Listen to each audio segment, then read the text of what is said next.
Good evening and welcome to yet another episode of Rum and Relationships.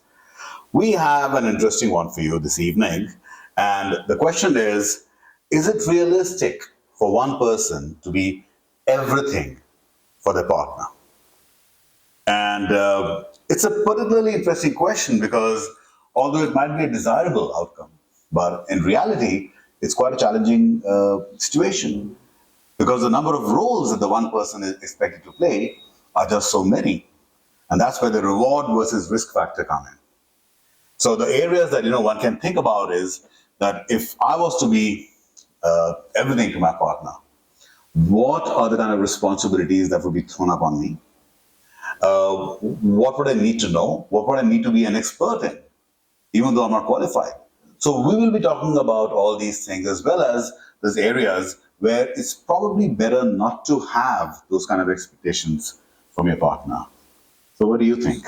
So what expectations are we really talking about, Rohan? So the roles that, if you're being everything to your partner, so you could be, a partner, a husband, a lover, a problem solver, somebody who can just hear you talking about all your problems, somebody as a companion, somebody to go and have fun with, somebody to ponder with, think deeply with, somebody to go for a movie, somebody to handle the finances of your life, somebody to handle past expectations that you've had, somebody to handle the past that you've got, somebody who can understand the past, somebody to dream ahead with, somebody to make all the right choices for your life going forward.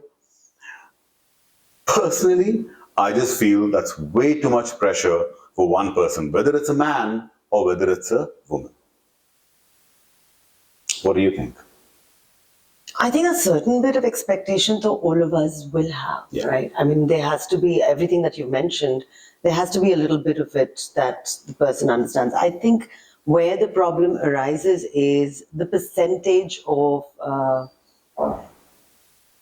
The roles you want. the roles that you're playing with for the other person, right? And I would agree and disagree a little bit because I would say I would agree because not one person can be the right person for you all the time.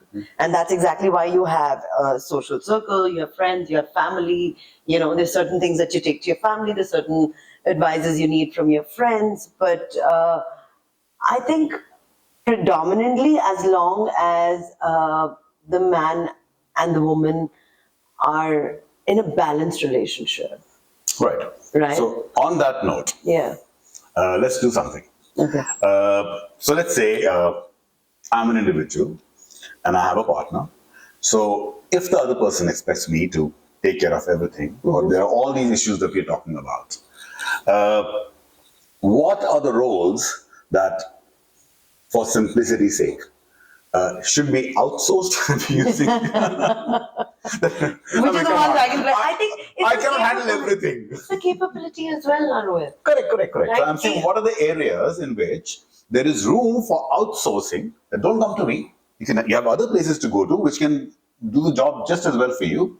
And then there are certain roles which should not be outsourced, where the expectation is realistic to put that on the other person. Okay, let's pick up one topic, right? So let's look at the roles that can be outsourced. Or do you want to start with the roles that cannot be outsourced? Let's start with the ones which cannot be outsourced, and then let's get to the outsourced. Okay, fine. Easy one. Yeah. Okay. I don't think, I really don't think the role of being a lover should be outsourced. Goes without saying, of course. I know, I could have had a tarring in the office. Darling, please go somewhere else. So I don't think that should be outsourced. In terms of your emotional security, no, I don't think I would have my partner outsource that role. Because in terms of understanding the baggage of the past is concerned, that's another one role which I think I'm in the best position to address that. Not because I want to, but I think hopefully that I've had the kind of equation with her that I can understand that role. That, what she's gone through in the past. And, I'm sure that, if you're a partner, you've had a lot of conversations with that. But Rohit, what I would say is, when I say balanced, is the other person needs to understand how much of pressure is she putting on the other person, right. and how much is the person So capable the of. pressure Right? will only come when you are trying to, when you are expected to take on the roles which should not be outsourced. Right. Okay. Or no, sorry, let me put it the other way around. Should be outsourced and not be outsourced. So, like I said, everything in moderation. So let's say you've had a hard day at work. You've been having a hard couple of weeks at work. You come back and let's say, you're talking to me and you're just talking to me and nobody else. Okay. And sometimes there can be an overload because sometimes, when you're going through a bad phase, you really don't know where the limits exist. So all the talking is now coming on to me. I've heard you, I've tried to be compassionate, but then at some point, you could get the same amount of support from maybe one of your closest friends. That could be the I case. think the simplest solution is, I think the whole idea of being in a partnership is you understand each other. Now, if I know, let's say you're preoccupied with something, okay, and I have a party to go to, and let's say I ask you, Great point. right, Rohit, there's this party, do you want to go for it? But you're like swamped with work and you're totally into work. Any reason. Right? So let's say you turn around and say, no, Gauri, I'm like really busy with work, and now it's my decision whether I want to go alone, I want to go with you, or scrap the entire idea because you're not coming. Right? I think this happens quite a bit in relationships as well. And No. Yeah, why do you have a face? been there, done that, got the t-shirt. So that's also happened.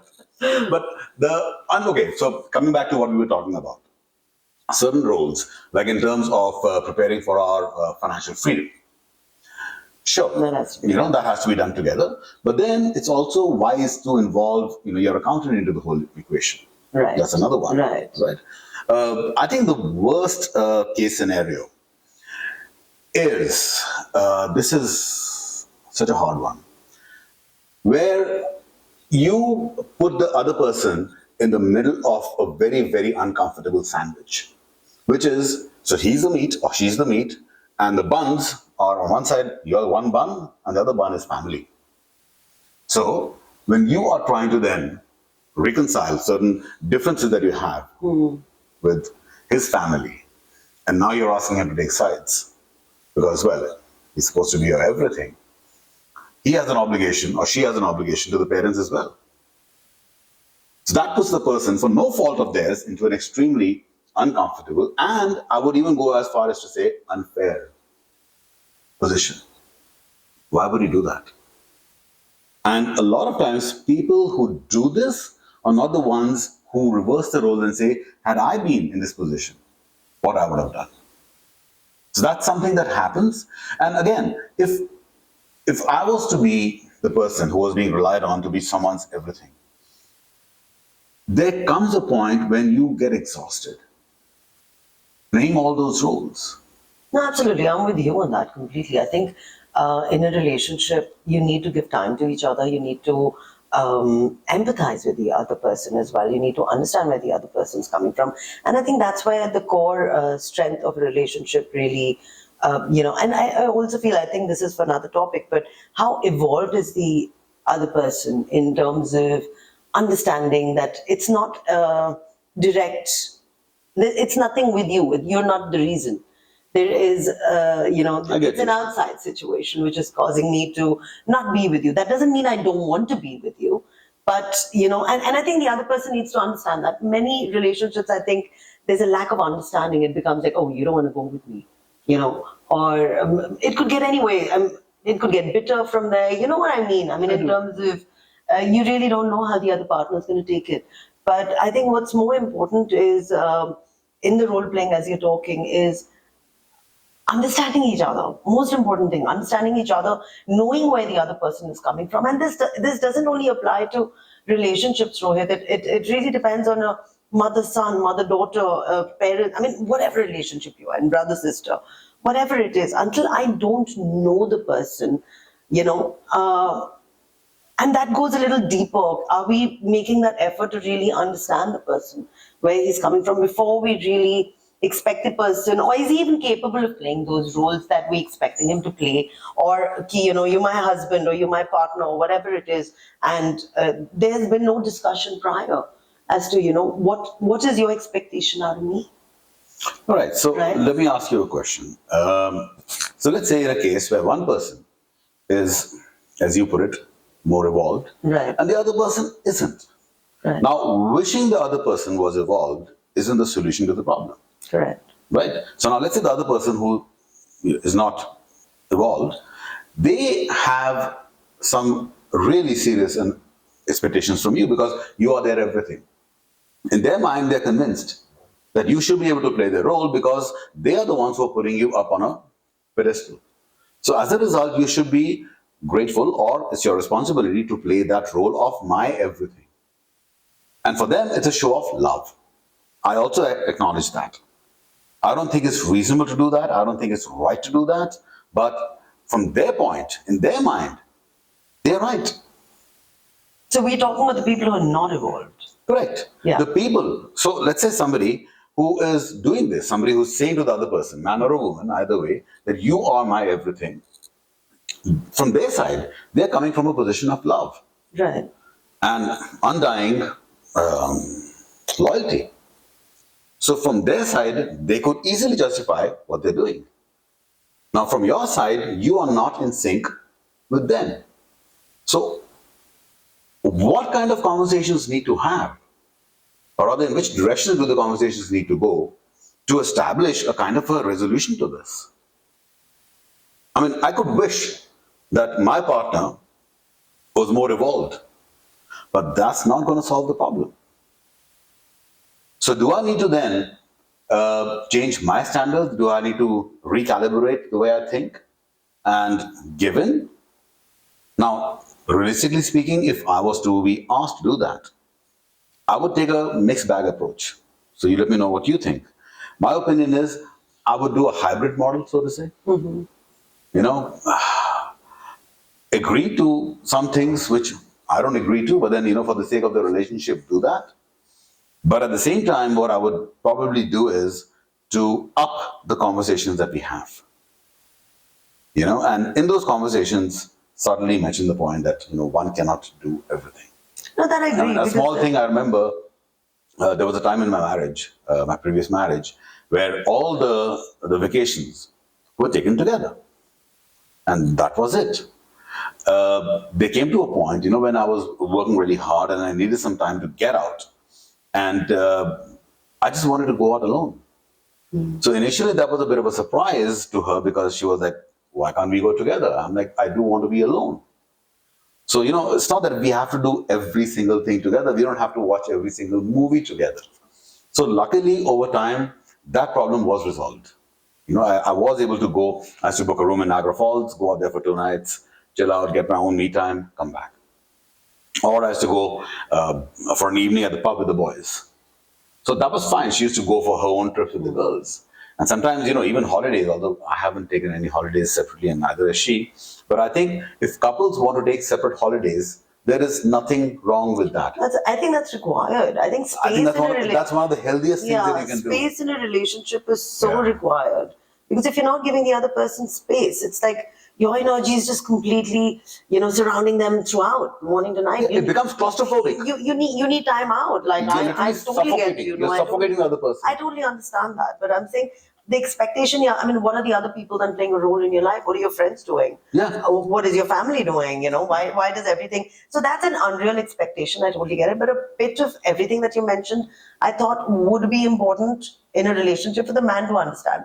Let's say, okay, an example. Like you said, the man needs to understand the past. But now if I'm bringing my past as a baggage, which I'm not letting go of, that Good becomes point. a burden. Good point. That Yeah. becomes a burden. That becomes I a would burden. like to let you know a little bit of my past. You would like to know a little bit of my past, because that's where we're coming from. That's what's made me who I am today, right? I don't want to be carrying another coffin. Exactly. So, but I need to be, intelligent enough to know when to stop. Yeah. I think that's the most important thing in a relationship. You go on and on about the same thing, that becomes problematic, that becomes a burden, that becomes unnecessary, and that can lead to issues. And the one quote again, I'm a big quote of, I'm a fan of Right. quotes. Khalil Gibran, in his book, The Prophet, he said, "Let there be spaces between you, and let the winds of heaven dance between you." And that's what it is. I mean, if two people, it's a good thing for two people to be close, but you just can't be this close that you end up smothering the You other cannot person. lose your individualities for each Yeah. other. You need to be your own person. I think that's what's important. And I think a healthy relationship is when you can allow the other person to be her or him. Yeah. I think that's because then I can be me. Who else can I be? So this thing is one of the things that happens right after marriage, and this is more so in the couples who are newly married. Right. So the conversation comes that okay, before marriage it was you and it was me. Okay, now there's us, and they stop at us. Only years after the marriage does the reality sink in. It's you, me, and us, Right. right? But if you're only going to look at your relationship as a us, Yeah. where is your individuality gone? Like what you just said. There has to be a living, prospering me, a living, prospering you, which can then lead to a living, prospering us. Because Shohit, if you look at it, take your siblings. You are not living the same life as they are, No, no. even though they're siblings. Yeah. Right? So obviously, even in a relationship, two people, you have your journey, I have my journey. True. We choose to be together to walk a journey, or walk our paths, Yeah. right? But eventually, it's just companionship, it's partnership, it's understanding, it's understanding what the other person needs versus all about me, and then it becomes us. Then it And becomes a problem. I think that's the little bit of a difference that I see. Yeah, so I would say that if a couple talks about this, I think that's the most direct approach. You talk to one another about the fact that, what are the roles that you want me to play and to what extent. And here is what I can do, and here is where I would need help, or rather, I would need you to find alternative sources. And again, like you mentioned earlier, you have your friends, you have your family, and all. There are times when you can engage them Right. and not put everything onto one person. Because remember, the person that you're putting it on, husband or a wife, he or she are already dealing with their lives. Okay? And again, think for yourself for one moment, do they expect you to be their everything? So if they don't expect you to be their everything, they're putting that responsibility also on them. It's about each other's strengths and weaknesses as well, right? Yeah. So I would say sometimes if I have work problems, maybe the best person that I don't want to discuss this with would be my spouse. Yeah. I would rather burn off steam with the boys at a pub or something, Or if I'm having some problems with when I'm doing some self-reflection and all, maybe I just need some me time, Absolutely, very important. right? But And but if you're in a relationship and you can give space to each other, I think that relationship is so beautiful. that is beautiful. Yeah, that is. The more spaces there are in your relationship, the more it gets to breathe. And less expectation and more knowing. Yeah, more knowing. Yeah, more knowing the other person. And I have seen a few cases where the person who wanted some spaces in the relationship, the entire thing bounced back on them. Example? So I have a friend. Of course, we can't take names out here. So he is a firm believer of spaces. Unfortunately, his wife isn't. Oh. And she is, I don't mean to sound mean, but I will just say she is Velcro. So, and this poor chap. And so he has tried talking to her, but it's never worked. So as a result, now he's just kind of withdrawn from the relationship. Because the Now he's understanding yeah. So level now, is as a low. result of him withdrawing, Right. now he's getting pushback from her that you have now abandoned the relationship. Don't blame him, yeah. But the point is, that entire thing of spaces has backfired on him. So where he wanted spaces to exist, the other person didn't see it as space, they saw that as love, and their reading of the whole equation and their entire relationship was different. So as a result, what does the guy do? He has two alternatives. One is he withdraws, and by the way, this applies to women as well. There's no gender this thing out here. He can either withdraw or engage. If he engages, chances are very high that it'll lead to a conflict. There'll be more arguments, there'll be more fights. Things are going to end up worse than where they started. So maybe in the situation where there is no third option, you just have to just withdraw. And that's not healthy for a relationship. And again, yeah, so you're right. So withdrawing is not healthy, fighting is not healthy. At best, if you have the patience of a saint, talk more often. But and then bring the change in slowly. I mean, I don't know what else to say. I mean, I'm no expert. Yeah, but what is the solution? what can you do? What can you do? What can you do? It's a tough one. It's a tough one. But I think if you choose, see, I'm very clear about it. If one person's evolved and the other person is not, and you do not see any hope of the other person evolving, you've tried everything. I think the point is give your 100%, and if it doesn't work, but have you given in the right 100%? Yeah. That's all you can do. So I would say if you are in a situation like this, if you ever should be unfortunate enough to find yourself in a situation like this, the first thing I would say is don't give up hope. Don't give up the relationship. These are things which are behavioral patterns.